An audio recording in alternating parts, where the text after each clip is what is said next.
Boa tarde a todos, meus queridos irmãos. Saúdo você com a graça e a paz. Amém?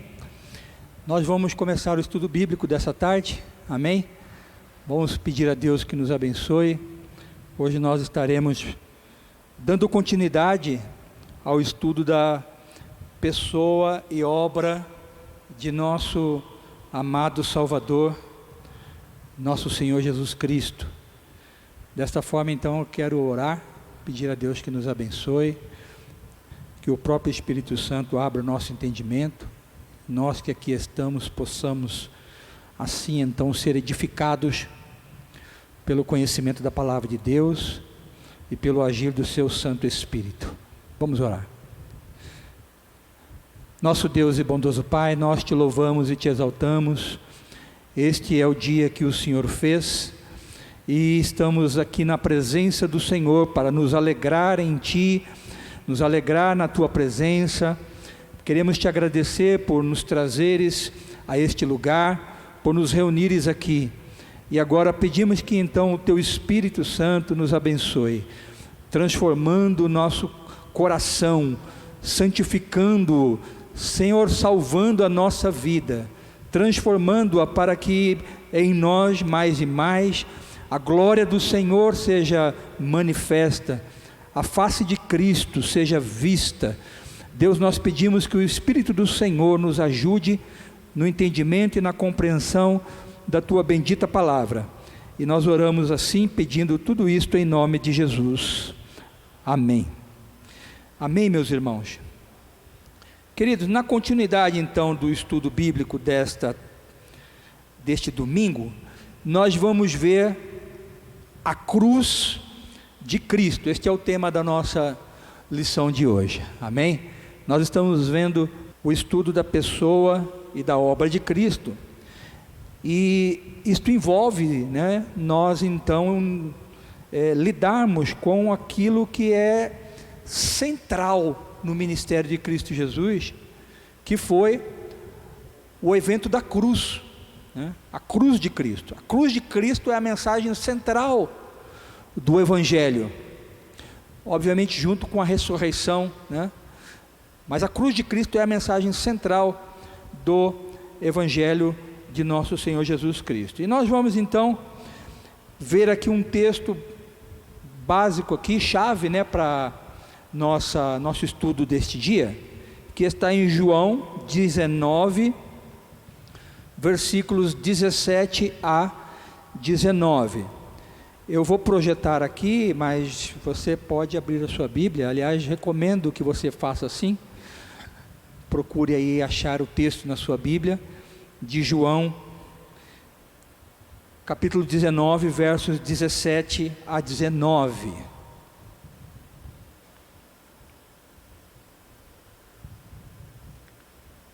O que diz o texto então? João escreve assim: Jesus, carregando ele mesmo a sua cruz, saiu para o lugar chamado Calvário, o Gólgota em hebraico. Ali o crucificaram, e com ele outros dois, um de cada lado, e Jesus no meio.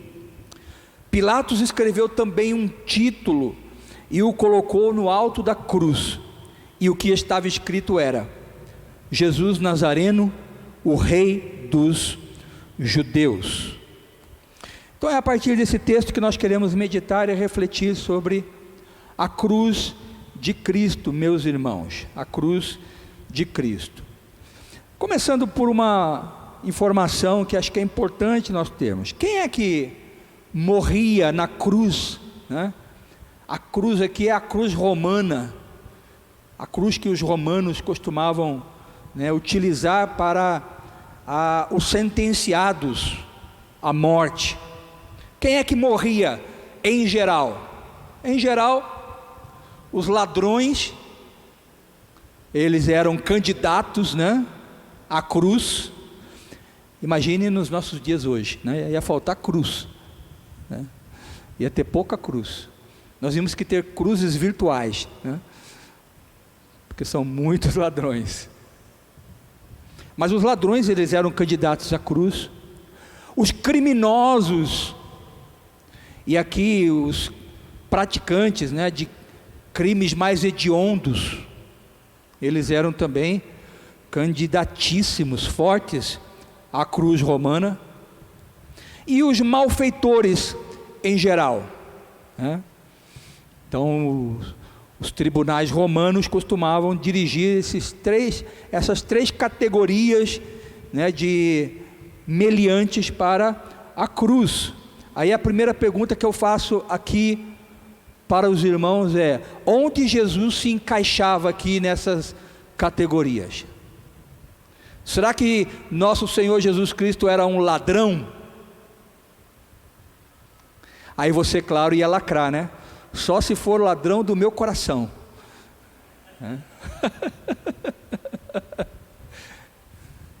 Será que nosso Senhor Jesus era um ladrão? Será que o nosso Senhor Jesus cometeu algum crime hediondo contra a humanidade, contra o Estado, contra o patrimônio? Será que ele, né, deu contra o patrimônio, né, enriquecendo ilicitamente, corrompendo, comprou juízes dos tribunais romanos, tentou perverter a justiça, né, do farisaísmo? Será que ele fez isso? Será que Jesus foi um malfeitor? Será que Jesus foi um malfeitor da lei? Em que categoria que Jesus se encaixava? Eu acho que você não é capaz, nem eu, de colocarmos Jesus em nenhuma dessas categorias. É ou não é? Eu acredito que eu e você não ousaríamos e nem pensaríamos que Jesus fosse merecedor da cruz por causa de um desses três tipos de atitudes que costumeiramente levavam as pessoas à cruz. Agora, o fato é que há uma profecia em Isaías, capítulo 53, verso 12, que diz que Jesus foi contado com os transgressores. Jesus foi contado com os transgressores. A despeito dele não ter culpa, a despeito de não ter cometido crime algum, a despeito de ter tido um julgamento ilegal, como nós vamos ver daqui a alguns minutos, Jesus foi para a cruz, e ele foi contado então com os transgressores. O texto que nós lemos de João diz que então ele foi ali colocado entre dois outros, né? João não fala outros dois ladrões, fala apenas entre dois outros, e um à sua esquerda e um à sua direita, e Jesus no meio. E Pilatos, ele coloca um título, né? No texto de João nós vimos: Jesus Nazareno, o rei dos judeus. Era verdade esse título? Era assim mesmo? Jesus, ele tinha esse título? Para os irmãos, Jesus, ele mereceu esse título? Ele se denominou o rei dos judeus? Em momento nenhum, né? Se Jesus é rei, ele é rei dos reis, é senhor dos senhores, mas nunca foi rei dos judeus. Tentaram proclamar Jesus rei, sim, algumas vezes o povo se inclinou a querer proclamar Jesus rei, mas Jesus nunca evocou esse título para si, e nunca deixou que dessem esse título a ele. O que Pilatos fez aqui foi uma ironia, se não um escárnio, uma zombaria.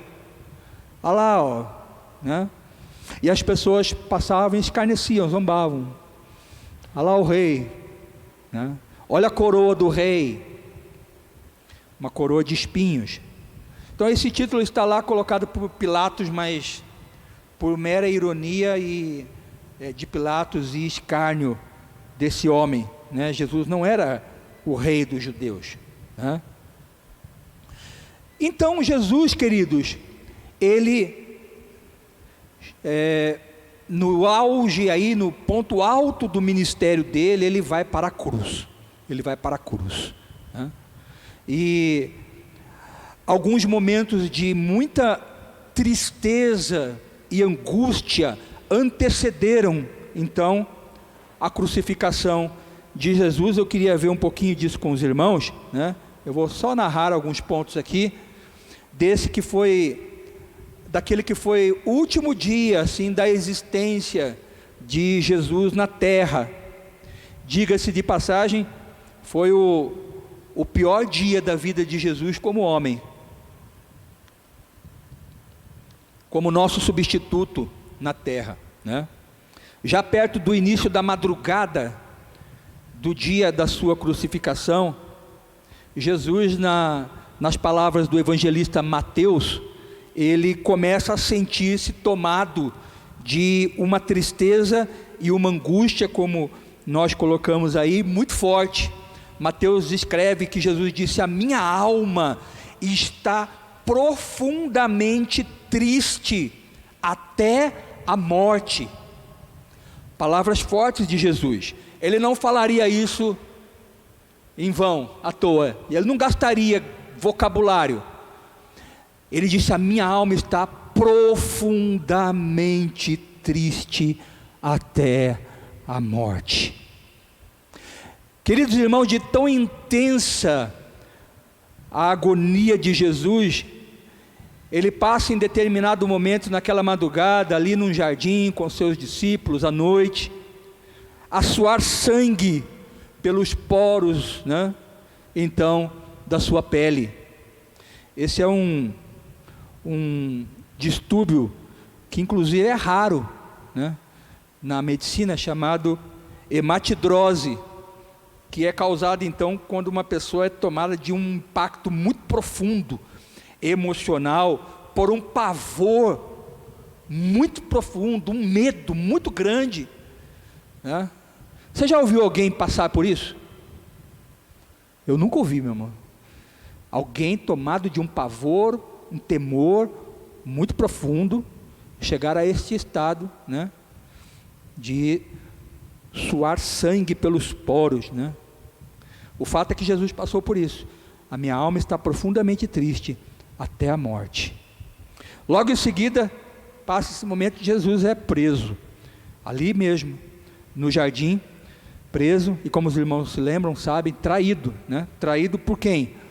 Por um inimigo? Não, por um discípulo dele, a quem ele chama de amigo.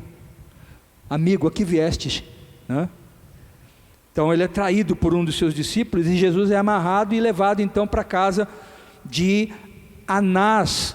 Anás havia sido um sumo sacerdote, mas ele não era mais, ele tinha sido deposto do cargo de sumo sacerdote, mas ele ainda exercia muita influência religiosa e política. Ele foi levado para a casa de Anás, amarrado, e ele começa a ser submetido lá na casa de Anás ainda, a um julgamento, de forma ilegal, porque não tinha testemunhas, né, ali em favor de Jesus, para ver aquele, né, aquele julgamento parcial, não, imparcial, né, que nós sempre achamos que deva haver, né? E ele então é julgado dessa forma. Ele apanha ali na casa de Anás, e dali, depois desses momentos ali, ele é levado para, aí sim, a presença do sumo sacerdote, que era Caifás. Isso já era por volta de 5:30 da manhã, e Jesus vai para a casa de Caifás. Lá ele apanha novamente dos guardas, depois ele é julgado de novo, e aí ele recebe a condenação do tribunal dos líderes religiosos, dos fariseus, dos escribas, que era conhecido como Sinédrio. Então ele é julgado de novo lá, e ele então recebe a sentença do Sinédrio. E aí, após ser julgado, ele de novo apanha, é cuspido por eles. E aí, quando dá mais ou menos 6 horas da manhã, eles levam Jesus, né, perante o governador romano ali da Judéia, que era o Pôncio Pilatos. 6 horas da manhã ele já está lá no tribuno do governador, e por volta das 7 da manhã, Pilatos então, depois de ficar com Jesus um pouco, envia Jesus para a Galileia, né? Aliás, para o governador romano da Galileia, que era o Herodes Antipas, aquele mesmo que mandou cortar a cabeça de João Batista, né? E que estava querendo conhecer Jesus, porque ouviu falar dele, ele queria muito ouvir falar de Jesus. Ele então recebe Jesus, ele tenta tirar de Jesus alguns milagres, faz aí uns sinais, Jesus não responde nada. Aí ele passa a zombar de Jesus, ele coloca um manto luxuoso em Jesus, e aí manda ele de volta lá para Pôncio Pilatos. E Jesus então, ele vai para de novo a presença de Pôncio Pilatos. Lá então Pilatos o sentencia à morte, né, no lugar de Barrabás, que era esse sim, um ladrão. Além de ladrão, lá em João 18:40, Lucas lá no capítulo 23:19 ainda acrescenta que Barrabás ele era um assassino e ele era um revolucionário. Então Barrabás cabia nas 3 categorias daquelas pessoas que morriam na cruz. Ele era ladrão, ele era um criminoso, ele era um malfeitor. Ele tinha cometido roubo, ele tinha cometido crimes hediondos e tinha cometido sedição contra o Estado romano. Então ele sim merecia o quê? A cruz. Mas ele, né, assim, espantosamente, da noite para o dia, é solto, vai para as casas, volta para a sociedade, enquanto que aquele que era o justo, né, vai para a cruz, né? Qualquer semelhança com as coisas que acontecem nos nossos dias é mera coincidência, né? É mera coincidência, né? Eram 8:30 da manhã já, queridos. Jesus, ele apanha cruelmente dos soldados romanos, mais uma vez. Eles colocam nele uma coroa de espinhos, eles zombam de Jesus e conduzem Jesus então, de forma não muito gentil, para o Monte Calvário, para o Gólgota, né? Que em hebraico quer dizer o quê? Nós vimos? Caveira, né? Caveira. Nas palavras de Marcos, Jesus é crucificado por volta das 9 da manhã. A cruz está deitada no chão, ele é deitado sobre a cruz, ele é pregado na cruz, e às 9 horas da manhã, a cruz é erguida, e agora Jesus está ali, erguido entre terra e céu. Agora ele está na cruz, ele está em nosso lugar, ele agora é o nosso substituto, está lá, erguido naquela cruz. E aí nós vamos ver estes períodos de Jesus na cruz. O primeiro período é o período das 9 a meio-dia. A Bíblia, o Novo Testamento e os escritores, né, inspirados pelo Espírito Santo, fizeram questão de narrar todos os momentos de Jesus erguido na cruz. Eles podiam ter só falado, Jesus foi crucificado e morreu na cruz. Não, mas eles fizeram questão de narrar todos aqueles momentos que Jesus viveu, né, nesse período em que ele foi, depois de ser assim então escarnecido, cruelmente agredido, julgado, erguido na cruz. Então, no período então das 9 da manhã, quando ele foi erguido, até o meio-dia, Jesus vai falar algumas palavras. A primeira que ele fala na cruz é essa que está aí, Lucas 23, verso 34. Jesus diz o que? Pai, perdoa-lhes, porque não sabem o que fazem.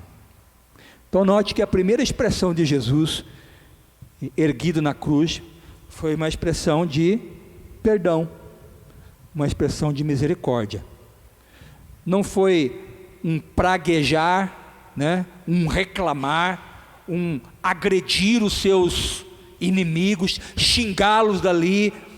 Não foi olhar para baixo e dizer, aí, pronto, era isso que vocês queriam. Não.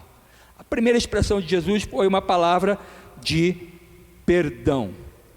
Perdão, queridos, é algo que a gente, como cristão, reconhece, como pessoas, né, humanos, reconhecemos, é algo nem sempre muito fácil, é sempre difícil, quando a gente tem que lidar com a questão do perdão, né? Perdão é uma coisa que soa muito bem quando nós somos os merecedores de perdão, mas não soa muito bem para os nossos ouvidos quando o assunto é tratar de perdoar alguém. É sempre difícil demais, é um conflito interno, a gente resiste, a gente reluta, o nosso coração, às vezes tomado de mágoa, de rancor, ele vai lutar muito para liberar perdão, vai lutar muito, e isso é algo que está em nós, e por isso que nós precisamos olhar para a cruz, porque é difícil praticar o perdão, a gente precisa reconhecer isso, porque quando a gente lida com perdão, a gente está lidando com ofensas reais, tão reais quanto as surras que Jesus tomou, quanto as cuspidas que ele tomou, quanto ao escárnio que ele sofreu. Quando nós lidamos com perdão, nós lidamos com essas questões, então é difícil praticar, né, o perdão, mas Jesus faz isso aqui, ele cumpre o seu próprio ensinamento, né, lá no Sermão do Monte, ele ama os seus inimigos, ele não zomba dos seus inimigos, ele não desdenha dos seus inimigos, ele não amaldiçoa os seus inimigos, aqueles que o agrediram estavam ali, aqueles que cuspiram nele estavam ali, na lembrança de Jesus ainda estava o rosto, né, de Herodes, o rosto de Pilatos, e estava Barrabás, que ficou do lado dele ali, e ele viu Barrabás sendo solto, mas Jesus, ele está na cruz, queridos, e só quem está na cruz tem liberdade para perdoar. Jesus está na cruz e perdoa. Então, se te ajuda, você quer ser uma pessoa que perdoa, esteja na cruz, tome a cruz. Se você largar da cruz, você vai ser tomado pela soberba, pelos seus direitos, né? Pela sua reputação, porque quem está na cruz nós já vimos, é ladrão, é criminoso, é malfeitor, não tem reputação. Jesus foi contado entre os transgressores, estava na cruz, e só quem está na cruz é livre para perdoar. Mas ele diz uma outra coisa ainda nesse período das 9 ao meio-dia, ele fala, em verdade lhe digo, que hoje você estará comigo no paraíso, está lá em Lucas 23:43, essa foi uma palavra que Jesus deu para alguém que estava ao seu lado, contado ali entre eles, estava na cruz também, em princípio eram 2 criminosos que estavam ali ladeando Jesus, e a Bíblia diz que em princípio esses 2 criminosos, eles zombam de Jesus, eles blasfemam do santo, na verdade eles estavam repetindo o coro daqueles que estavam ali zombando de Jesus também, aê, salva-te a ti mesmo, eles começam a repetir esse próprio coro, vindo ali dos próprios líderes religiosos que estavam ali condenando Jesus, mas aí no determinado momento, um daqueles criminosos, ele fica em silêncio e se arrepende, ele para de zombar de Jesus, e aí ele inclusive repreende o companheiro dele que ainda continuava, insistia em zombar de Jesus. Esse que se arrependeu, ele de fato reconheceu a sua própria culpa, né, ali, e ele entendeu que ele merecia estar ali, mas Jesus não. Aquela atitude dele evidencia o quanto ele reconheceu, né, o caráter santo, o caráter justo de Jesus. Porque ele chega a dizer, está lá em Marcos, ele chega a dizer: este não fez mal nenhum. Então, ele ali teve uma atitude de reconhecimento. Note que ele está num processo de salvação.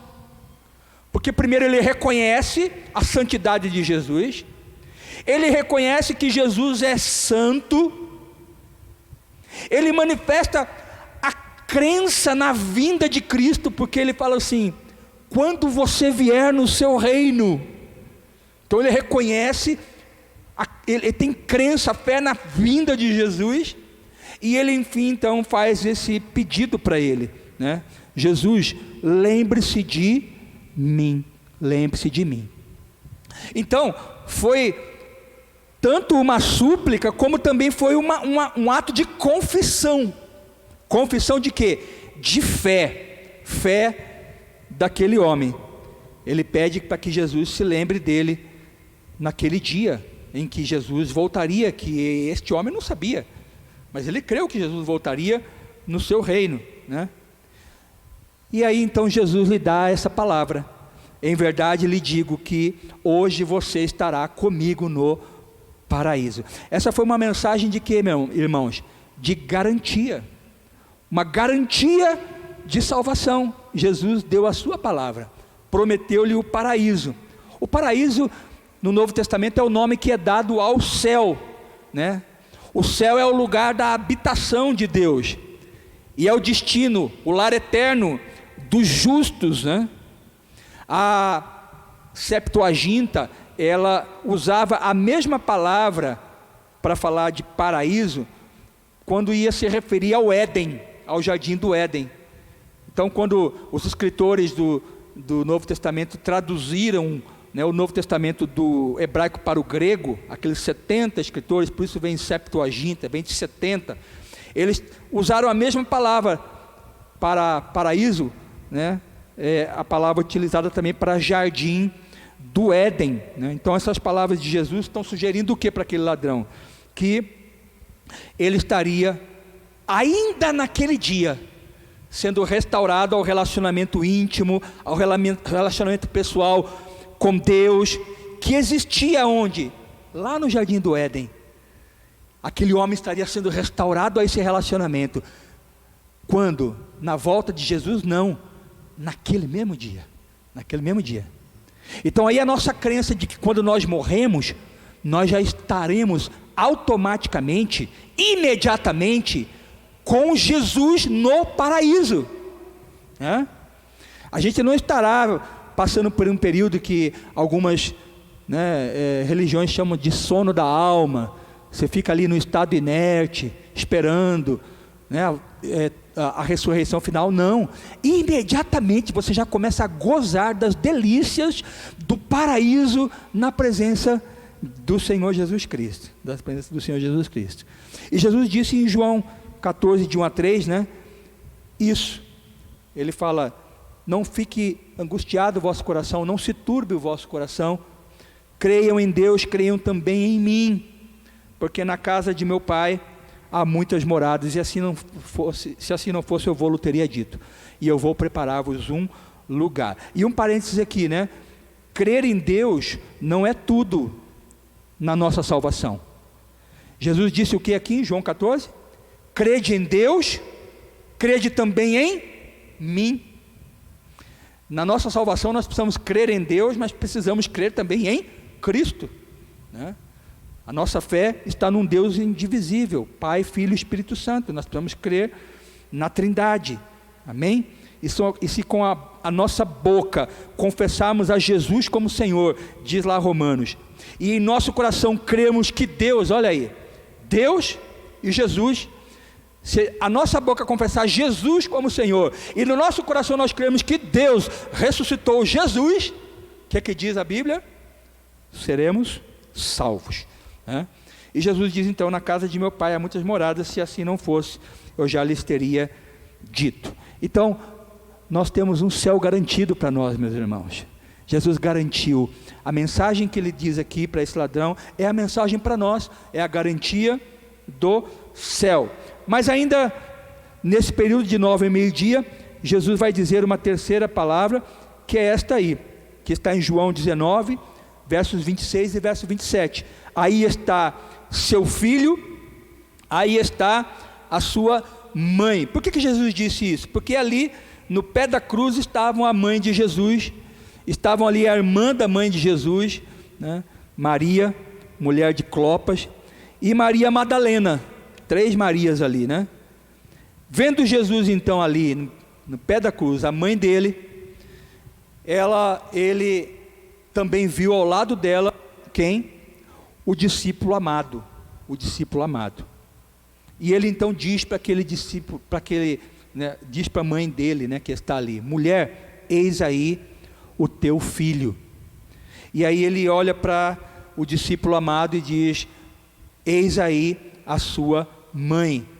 E João escreve então que desde aquela hora, aquele discípulo amado, ele toma a mãe de Jesus e a leva para casa para cuidar dela. E diz a tradição, né, que Maria foi morar então em Éfeso, né, e João, né, teria então cuidado de Maria. Maria aqui nesse dia da morte de Cristo, deveria ter por volta de 50 anos, muito provavelmente era viúva, porque de José a história bíblica, a narrativa já não fala mais nada. Muito provavelmente ela já era viúva, 50 anos, não teria como subsistir se ninguém cuidasse dela. Ela era uma mulher e viúva, e naquela cultura uma mulher viúva teria que ter sustento por parte de alguém. Mais para frente, com o desenvolvimento, né, da doutrina cristã, as igrejas, elas passariam a criar os seus departamentos para cuidar de viúvas. Paulo orienta as igrejas a terem uma área para fazer a inscrição das mulheres que são viúvas, aquelas, Paulo fala, que são verdadeiramente viúvas, né? E ele até recomenda: não inscreva entre as viúvas as mulheres novas. Mulher nova, morreu, casa de novo, né? Casa de novo. Mas escreva sim aquelas mais velhas, e que tenha alguns requisitos: tenha cuidado dos santos, tenha sido fiel, tal. Tinha um conjunto de critérios. Aí escrevia aquelas mulheres, e a igreja sustentava as viúvas. Mas aqui não havia essa doutrina desenvolvida.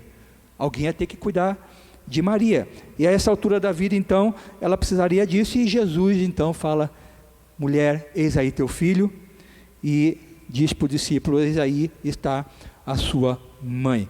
Queridos, eles estavam ali junto à cruz, e o sofrimento de Jesus ao ver Maria então ali, né, foi cuidado por ele, né? Jesus, ele foi um homem que sabia o que era sofrer. Isaías fala que ele foi experimentado no sofrimento, um homem de dores. Então Jesus tinha afeição pelo sofrimento dos outros. Quando Jesus está ali na cruz, ele olha para o sofrimento da sua mãe, ele tem verdadeira afeição, né? Então ele manifesta esse brado de afeição, né? Isso é uma mensagem para nós também, porque a cruz, ela é uma mensagem de afeição por aqueles que sofrem, e nós somos pessoas que sofrem. Deixa eu perguntar aqui: quem aqui não sofre? Aí está vendo? Todo mundo sofre, né? Mas Jesus está na cruz, está olhando para você e vendo que você sofre, e ele então dá essa mensagem para nós aqui, né? Ele, no período que está na cruz, ele ainda é capaz de olhar para nós e dizer: eu entendo o seu sofrimento, e eu vou suprir você no seu sofrimento. Então veja que nesse período das 9 ao meio-dia, o que Jesus falou em relação a ele? Nada. Tudo que ele falou foi em relação aos demais. Quer dizer, Jesus está na cruz, sofrendo, padecendo, com dor, se esvaindo em sangue, mas está nos favorecendo. Ele está na cruz, mas está olhando para nós. Ele está na cruz, mas se volta para nós, não se volta para si. Parece que ele não faz caso de suas dores. Ele tem dores, sim ou não? Sim, mas ele está tomando as nossas dores. Ele tem feridas lá, sim ou não? Sim, mas ele está sarando as nossas feridas. Esse é o nosso Senhor Jesus Cristo. Só que tem uma questão, queridos, a partir do meio-dia, a cena muda, e muda radicalmente, né? Muda rudemente. Deixa eu passar mais uma aqui. Esse período da manhã é superado, e quando chega próximo de meio-dia, começa então a acontecer algo estranho na natureza, estranho naquele momento. Marcos capítulo 15, verso 33, vai dizer que então por volta aí do meio-dia, houve trevas sobre a terra, e esse período de trevas durou 3 horas. Você sabe o que é esse período de trevas, meus irmãos? Não é acabou a luz da neoenergia, não, ficamos sem luz, não. Trevas sobre a terra, não se via nada, um breu, escuridão sobre a terra, né? E essas trevas eram um prenúncio, né? Um prenúncio do que estaria acontecendo com o Filho de Deus nos instantes que viriam, né? Então, se naquele primeiro período de manhãzinha ali das 9 ao meio-dia, Jesus está ali na cruz, mas está ainda nos favorecendo, agora do meio-dia, ele começa então ali a nos substituir, né? Quando a gente vê essa questão de trevas, a gente logo não lembra e não pode deixar de lembrar do Êxodo, né? Quando Deus está tirando Israel do Egito, antes da última praga, ali da morte dos primogênitos, da Páscoa, onde o cordeiro seria morto, né? O que acontece? É a 9ª praga, trevas sobre o Egito. Então, trevas sobre o Egito, pois vem a morte dos primogênitos. Quem é que está aqui na cruz? O primogênito, Deus.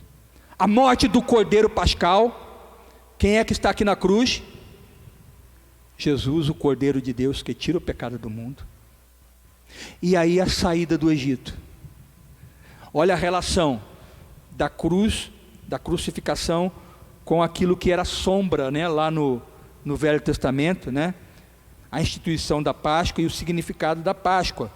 Então, se lá na Páscoa o cordeiro da Páscoa era aquela oferta aceitável a Deus, agora quem está na cruz é o cordeiro de Deus, e a oferta aceitável já estava ali. Então, trevas sobre a terra, o cordeiro na cruz, né? E a agonia então do Senhor Jesus Cristo durante essas 3 horas foi assim algo inimaginável, meus irmãos, inimaginável, porque foram 3 horas onde Jesus sentiu a separação de Deus. Essas trevas são representativas. Jesus ali foi separado de Deus, ao ponto então de, por volta das 15 horas, depois desse período, Jesus dar essa palavra. Eu queria que você lesse ela.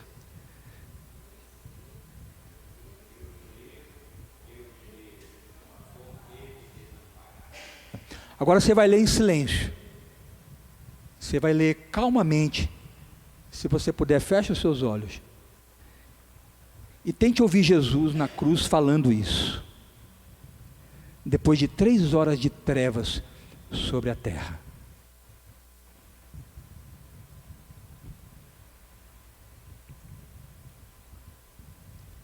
Deus meu, por que me desamparaste. Jesus diz isso em hebraico e aramaico. Ele usa duas palavras em hebraico, Eli, Eli, ou dependendo da tradução, Eloi, Eloi, e termina a frase em aramaico, Lema sabachthani. O aramaico, inclusive, era a língua diária de Jesus. Talvez você não saiba disso, mas Jesus falava, em geral, diariamente, falava aramaico. Ele falava aramaico, né? E ele fala então isso: Deus meu, por que me desamparaste? Jesus, na verdade, cita o Salmo 22, né? Deixa eu abrir aqui, se você puder abrir aí. Jesus cita um salmo messiânico, que é o Salmo 22, que diz assim no versículo de 1 a 6: Deus meu, por que me desamparaste? Porque se acham longe de minha salvação as palavras de meu gemido? Deus meu, clamo de dia e não me respondes, também de noite, porém não tenho sossego. Contudo, tu és santo, entronizado entre os louvores de Israel. Nossos pais confiaram em ti, confiaram e tu os livraste. A ti clamaram e escaparam. Confiaram e em ti não foram envergonhados. Mas eu, não. Eu sou um verme e não um ser humano, afrontado pelos homens e desprezado pelo povo. E aí a gente podia continuar a ler o salmo inteiro, que fala da zombaria, fala do desprezo e fala dessa separação que ele sentiu de Deus. Deus meu, por que me desamparaste? É uma expressão de angústia, queridos, é uma expressão de angústia, porque Jesus agora estava sentindo sobre si o peso da ira de Deus por causa do pecado de todos nós. O pecado de todos nós, de toda a humanidade, de Adão até aqueles que vão existir até a vinda de Cristo Jesus. Ele estava debaixo do peso da ira por causa do pecado de todos nós. Era o seu pecado, minha irmã, era o seu pecado, minha irmã, era o seu pecado, era o meu pecado, era o nosso pecado que estava sobre Jesus naquele dia. Nossas mentiras, nossa hipocrisia, nossas injustiças, nossos maus pensamentos, nossas impurezas, tudo que de mal, aquilo que Jesus disse que habita no nosso coração, estava ali sobre Jesus, todos os nossos maus pensamentos. Naquele momento, de meio-dia às 3, Jesus estava sendo o nosso substituto. O nosso pecado fez com que Deus simplesmente se afastasse de Jesus. O texto de 2 Coríntios 5:21 diz: aquele que não conheceu o pecado, Deus o fez pecado por nós. E essa fala de Jesus aqui expressa essa separação. Jesus sentiu essa separação, ele sentiu o peso de estar eternamente privado de Deus, e nele não havia aquela expectativa, mas vai passar logo. Não, meu irmão, ele sentiu a separação eterna ali. Ele não estava ali, eu vou aguentar porque logo vai passar. Não, ele estava debaixo de todo o peso da ira de Deus naquele momento. Ele logo em seguida, depois de dizer isso, ele fala: tenho sede. Está lá em João 19:28, exatamente porque Jesus começa a sentir, aquela sequidão, sequidão. O Salmo 22 que nós lemos aqui no verso 15 vai dizer: secou-se o meu vigor. É a expressão do que Jesus estava sentindo na cruz. Depois leia em casa o Salmo 22.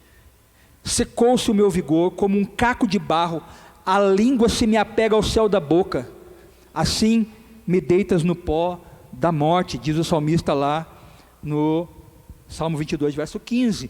Era então uma sede, para além de uma sede física, era uma sede espiritual, Jesus, ele sentiu o que não é, o que não mais ele sentiu o que é não mais poder ser saciado, dessedentado pela fonte de água viva que era Deus, né? Pela fonte de água viva que era Deus.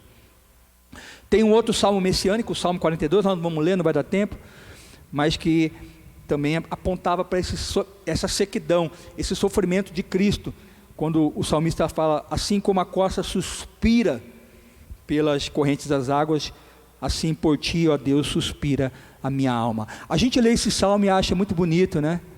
Assim a gente se vê no lugar do salmista, né?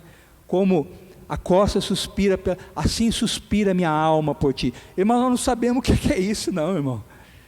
Jesus soube o que é isso. Essa sequidão, né, de estar separado da face de Deus. O salmista fala lá no Salmo 42, a minha alma tem sede do Deus vivo, sede do Deus vivo. Então naquela cruz, naquele momento ele sentiu o que eu e você, meus irmãos, nunca sentiremos. Presta atenção nisso. O que Jesus sentiu, eu e você, nós nunca sentiremos. Louvado seja Deus. Ele sentiu no nosso lugar.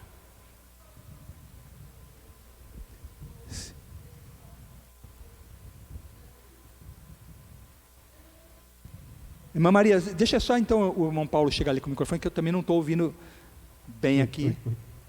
Pode falar. Eu não entendi essa questão que o senhor falou, que Jesus citou o Salmo 22. Né? Sim. Mas como assim? Esse salmo ele é de Jesus ou é de Davi? Isso é que eu não estou entendendo. Esse é um... amém, entendi a pergunta. Assim como as profecias, né, do Velho Testamento, os salmos também são proféticos, né? Há aqueles salmos que nós chamamos de messiânicos, profecias acerca do Messias. Então o Espírito Santo inspirou Davi e outros salmistas, né, para não só falar, mas escrever canções que se materializariam, né, que aconteceriam de fato. Este é um exemplo.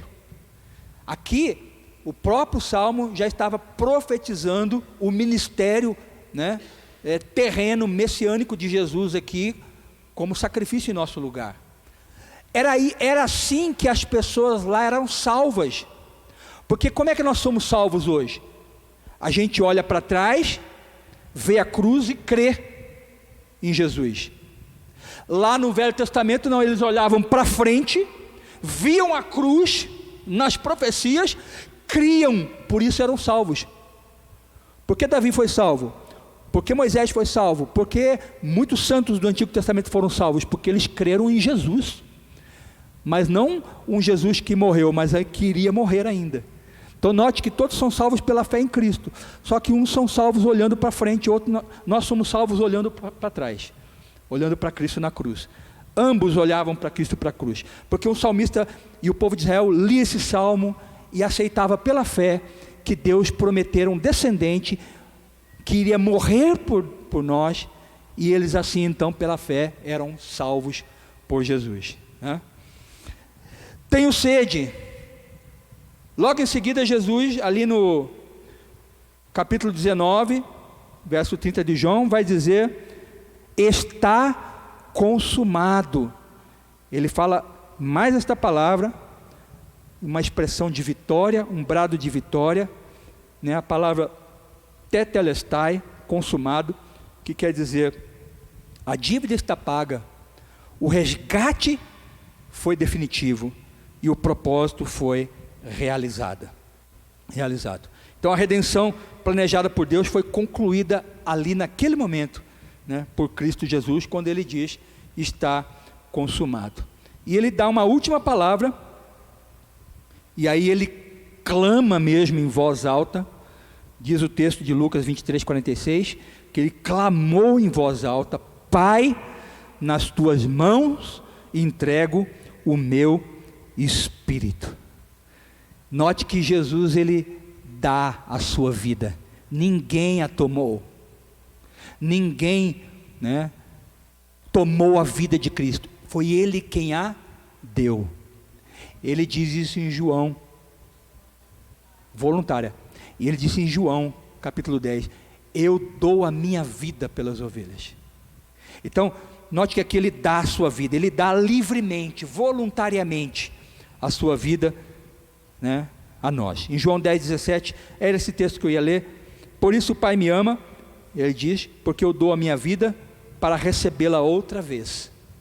Ninguém tira a minha vida, pelo contrário, eu espontaneamente a dou.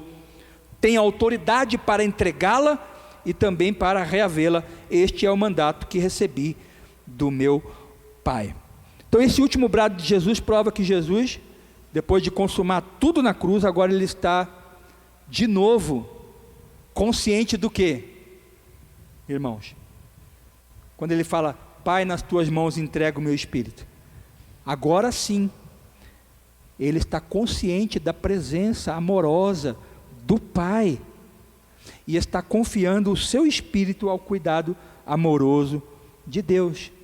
E Deus o recebe na glória naquele mesmo instante, junto com quem? Com o ladrão, junto com a alma do ladrão arrependido, naquela manhã de domingo. Aliás, naquela tarde, né, de sexta, né? E na manhã de domingo, então, Jesus, ele ressuscita. Ele ressuscita. Queridos, essa é a cruz de Cristo, né? E aí o famoso hino que conhecemos, o hino 291 da harpa cristã, fala isso. Rude cruz se erigiu, dela o dia fugiu, como emblema de vergonha e dor. Mas contemplo essa cruz, porque nela Jesus deu a vida por mim, pecador. Louvado seja o nome do Senhor. Amém? Vamos orar agradecendo a Deus então, pela aula desta tarde. Pai, nós te agradecemos pela tua palavra, pelos momentos aqui de reflexão e de aprendizado da tua palavra. Pedimos agora que o Senhor nos abençoe, Deus, logo mais no culto, que nós estaremos aqui juntos prestando a ti. Oramos em nome de Jesus. Amém.